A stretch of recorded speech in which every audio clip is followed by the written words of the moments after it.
ওই দামড়া বুদ্ধটা আজও বিছানায় মুতে দিয়েছে। আল্লাহ! শোনো দাদি, তোমার দামরাবুদর শনির হাওয়া লেগেছে। এটা শুধু একমাত্র কেতলি বাবাই ঠিক করতে পারবে। হাই রে কপাল, ঠিকই বলছিস, শনির হাওয়া লেগেছে। তুই এখানে দাঁড়িয়ে কি করছিস? যা, এখনি কেতলি বাবাকে ধরে নিয়ে আয়। দাদি, ও দাদি, তোমার পার্সেল নিয়ে এসেছি। এখন বলো ওকে কোথায় নামাবো?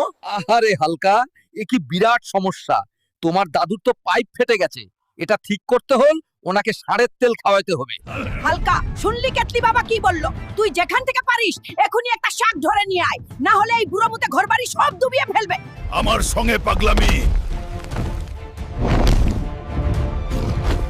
চল এবার।